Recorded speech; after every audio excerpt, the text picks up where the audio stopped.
Gumagawa ang guhit ng balat sa akin. Pagdala ay nakipagsama na rin. Sa mga magulat ang pinagulat kaya ng magic saga.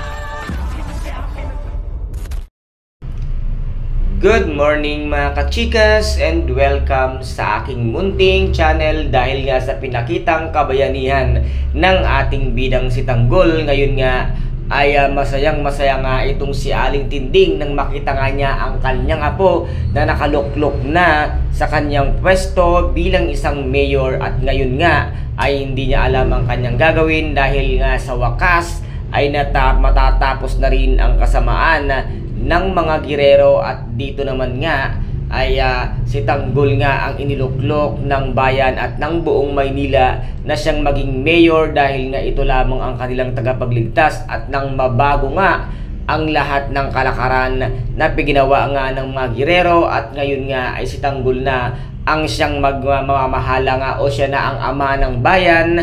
Itong si Tanggol Montenegro ngayon na tuwang-tuwa ang mga tao at si Aling Tinding, at ngayon nga din ay magugulat nga at nabibigla nga ang bruhang si Olivia dahil nga tatanggalin siya ni Tanggol sa kanilang lineup dahil ito nga ang kagustuhan ng mga tao na siyang susundin nga ng ating bidang si Tanggol na hindi na kinakailangang tumakbo bilang isang mayor. Ito nga si Olivia Guerrero dahil nga ang pamilya ng mga girero ay walang ginawang mabuti at naidulot nga dito nga sa Kamaynilaan, kung kaya't isinigaw ng bayan na ikaw Tanggol ang siyang karapat-dapat na maging mayor at mamuno nga sa amin dahil sa iyong ipinakitang kabayanihan na kaya mong iligtas ang sinuman at kung anumang kapahamakan ay hindi mo kami pababayaan, kung kaya't ang sigaw ng bayan ay si Tanggol ang karapat-dapat na maging mayor, hindi si Olivia Guerrero. Kung kaya't dito nga ay mapapaiyak na lamang at walang magagawa itong si Olivia